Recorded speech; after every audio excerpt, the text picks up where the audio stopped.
All right, so we're going to go over a typical evaluation that I would use for any athlete. It's mainly focused for movement, movement dysfunction, and then how well you can move, so movement function, right? And our goal is to see whether an athlete has a specific range of motion or they don't. And then from there, if they don't, why? And if they do, how can we teach them how to use it a little more optimally? So when you think about soccer, you think about running, right? What you need as a soccer player is shoulder flexion on the side that's the hip is extended, hip flexion on the same side where the shoulder is extended, right? So this would be a very, very good position for somebody that's going to be running. So when we go through the eval, right, it's important to figure out if the athlete can get into that position through multiple different evaluation methods, right? So the first thing we're going to take a look at is static posture. So this is Zach. He's one of our coaches here. He is a former baseball player, but baseball, soccer, right? They share a lot of the same movements. So we're going to go over Zach's evals if he was a soccer player. So the first thing he's going to do is take his shirt off. If you don't have access to an office where an athlete might be uncomfortable taking the shirt off, just try to use better understanding for like what we're looking for here rather than have them take his shirt off. I'm sure you could figure out like when we go overhead and specific evaluations what they can or can't do. So we just take a look at the front, just from like seeing like where tone is and definition. Sideways, we take a look at where the arms are in relation to the middle of the body. So you can see that Zach's shoulder tilts forward a little bit. So if he's going to get into that shoulder extension position, he might have discomfort in his shoulder. Comparatively, if he goes overhead and his shoulders dipped forward, it's going to be maybe problematic as well. In the side position, we also take a look at the lower back, right? So if an athlete, lower back and the upper back. So if an athlete comes in and they need to run, right, and efficiently, and they're hunched over like this, they're going to run like this, right? Maybe they're going to run with lack of hip extension, like look like they're weak. On the other side of things, if somebody's super extended and super flat spine, they might run like a little bit more with the sway back position. So your goal is to try to figure out how to, from a programming perspective, how to keep everything lined up. That way when they run, they're nice and tall, right? You could take a look at the back. You take a look at the back from more of like a shoulder standpoint and lower back musculature, and then the opposite side as well. Awesome. All right, so after we take a look at the static posture, we take a look at what's called the Baton Score. So the Baton Score is going to measure laxity and hypermobility, right? So this is extremely important for understanding programming and a proper execution of exercises, and then also proper exercise prescription, right? So if an athlete is loose from like the Baton Score, but they lack stability in specific positions, they might present as stiff. But if you stretch them and put them in awkward ranges of motion, you're going to actually hurt them compared to creating stability, which will create more range of motion. So the Baton Score is out of 9. So it's you go elbow straight out. If the elbows hyperextending get past 180 degrees, that would be 1. If they both do, that would be 2. Thumbs, you go palm down, thumbs to forearm. Do both sides as well. If they can get both sides, that would be 2. If they can get one side, that would be 1. Then you go feet together, toe touch. Can you see the toe touch? Good. So Zach does a good job of loading his hips. We're going to go over the toe touch. You can stand up. We're going to go over the toe touch a little bit later, but palms to ground with your knees hyperextended would be 3. So both knees hyperextending would be 2. One hyperextension would be 1, and then palms to ground would be 1. And then the last one we're going to go over is palm down, and you can either go pointer finger or pinky finger up to 90 degrees. And again, this is just like a set of predictable outcomes. The way that I look at it is if you're hypermobile in one area, you're going to should be hypermobile everywhere else. If you're not, it's probably a compensation pattern to create stiffness somewhere else down the chain, right? So if somebody presents with like a 5 or a 6 out of 9, you know that they're probably more looser comparatively to somebody who's like a 1 or a 2, probably has a little bit more protective tension for whatever reason. All right, let's go back to the toe touch. So when we look at the toe touch, we like to go feet together, and then from here we just try to have them touch the ground if they can, palms to the ground, touch their toes, whatever they can get to, right? And what we look for here is if they can load into their hips, right? We see a lot of athletes who their knees hyperextend and they just kind of fold over and they round at their lower back. That's going to be problematic for them trying to get into hip flexion, which is, again, this movement, right? So running. So somebody who, is maybe a little bit like this, rounded over, they'll probably run like that. So they won't be able to create good stiffness into the ground, good strength and power into the ground to run. The second thing we're going to go over, so we went over static posture, went over shoulder flexion. We did not go over shoulder flexion. Let's go over shoulder flexion. So again, when we were talking about running, so this is shoulder flexion, so is this, right? If I'm trying to get my arm into that good position without using my lower back, I have to see how an athlete does it in a slower motion. So Zach, if you don't mind. We start from the side here, and we're going to go 3 arms straight overhead in a half circle. And from here, we're just trying to take a look at if they extend through their lower back, do their ribs flare up, can they get their arms overhead efficiently, right? So we take straight arms all the way up to the top, would be 180 degrees. If they can't get there, they're gonna compensate, right? So if an athlete comes in here and they're super kyphotic in their upper back and they try to go overhead, they're not going, and they can't get there, they're gonna have to compensate to run.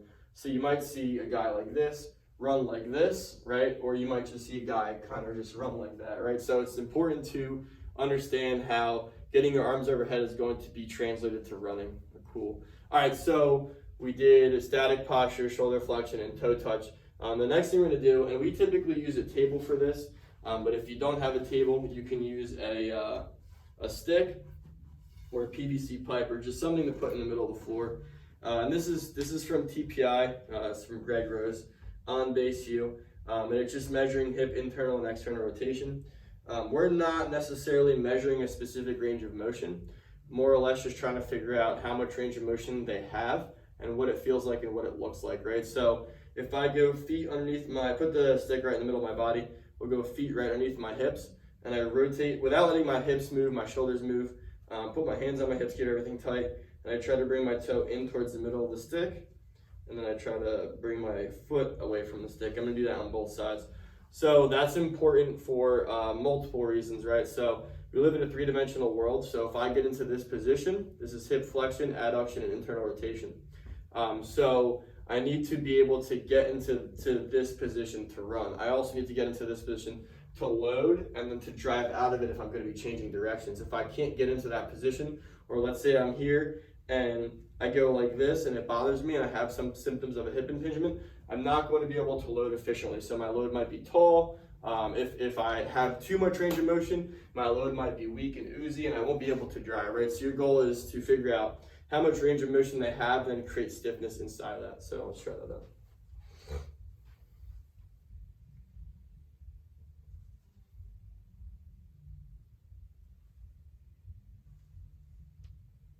You can see Zach has a lot more external rotation than internal rotation.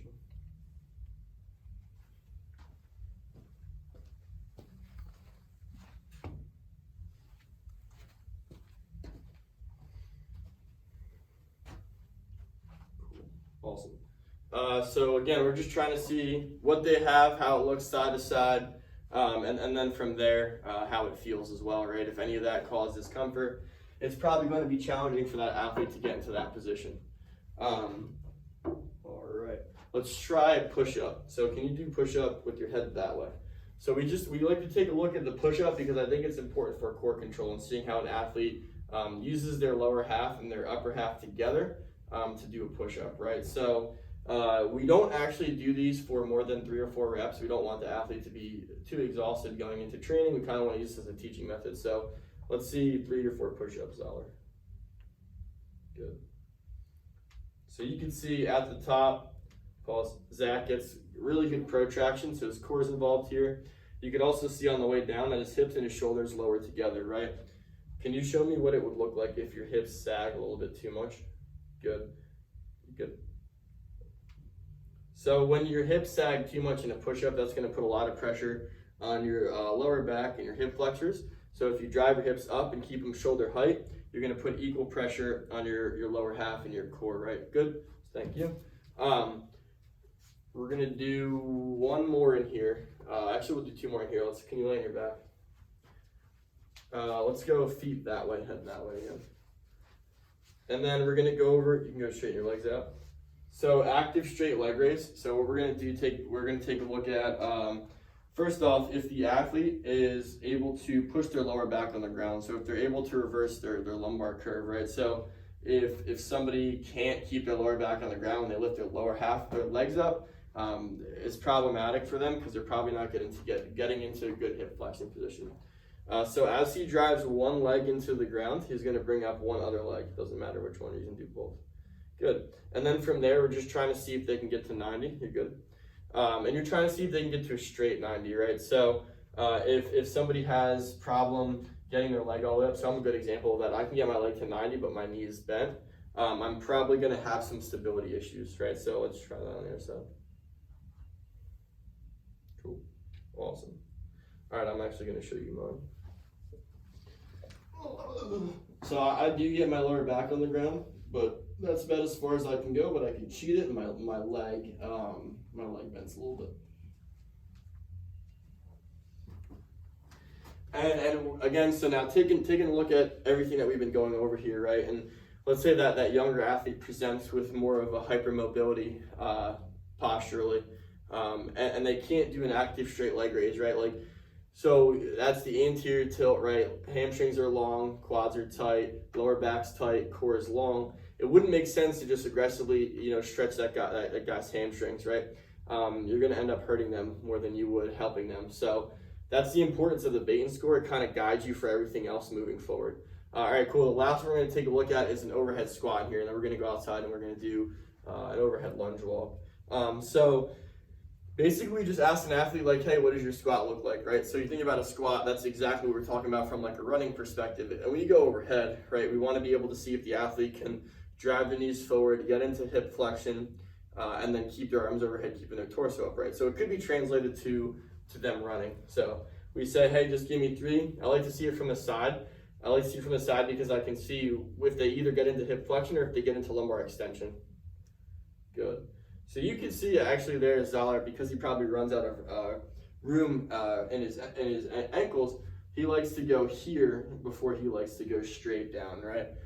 So again, if I can't get my arms overhead and I can't get into hip flexion, I'm probably going to have a hard time getting my arms overhead, getting into hip flexion when I'm running, which could cause kinetic sequencing issues along the line. All right, so we're going to go outside. We'll be right back. All right, so the last part of the eval is going to be the most relevant to running, right? So we're putting everything together. We're putting up internal rotation, we're putting up internal rotation, flexion, adduction, extension, external rotation, and abduction. And we're going to see how they move efficiently with their arms overhead. So what we're going to do is we're going to start at the end. We're just going to go 2 or 3 arms overhead, forward walking lunges, alternating. But what we're looking for here is just control of the knee, control of the hip. Again, can they get their arms overhead? And then when we look at it from the side, we're going to see if the athlete is really, really long in their stride, if they arch their lower back. And then from the back, we just look at frontal plane control. And then we see what everything looks like from there. So this is kind of like, I've done 4, 5, 6, 7, 8 evals up to this point. I have a good idea of how this athlete moves. Now let's see if everything kind of translates over to what he's going to be doing in a more dynamic movement.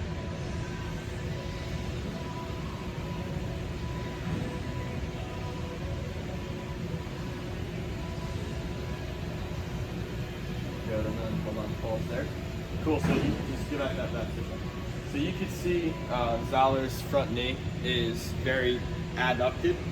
So maybe he's a little bit more internal rotation biased. And then again, from a running perspective, I don't want to run like this, right? I want to run with my adductors and my abductors just as equally as strong. So something I would instantaneously do with Zahler is teach him how to drive his knee out a little bit more to control his lower half, which would create a better arch and fire his glute a little bit more.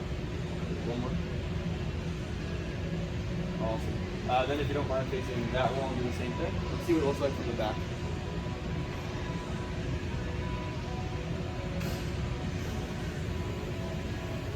Not bad. A little bit more of a shift up to the left. And then how about the side view? So start there and do it that way.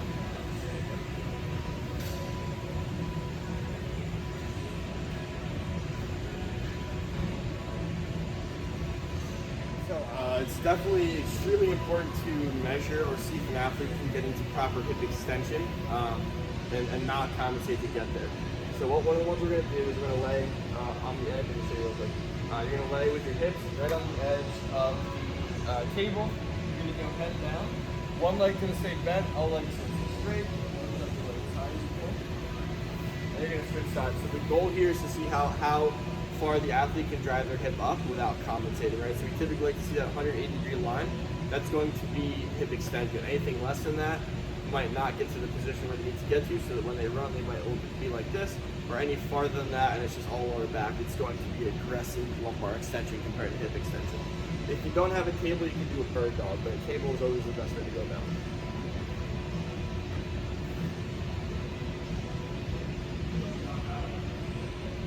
Right, so perfect, go back down. So you can see that Zach, do that again for me. Zach does get a hip extension, but he also uses his lower back, right? So a cue I would give him is to keep everything tight, push everything into the table, and then move through your hip rather than your lower back here. And if you feel like you're moving through your lower back, you're going too far. Good. We also noticed in the back, right, Zach had, during the static posture eval, and like I said, during the toe touch, Zach had a very, very flat, dense lower back, so the lumbar erectors were taken over here. They're taken over here for him getting a hip extension, right? So it's going to be problematic when he's throwing, when he's not throwing, when he's running, because he's going to, instead of getting into a clean hip extension, he's going to get into hip extension and then lumbar extension to remain tall, right? How about the other side? Good. So I don't want you to go as high here, right? So I'll tell you when to stop. Good.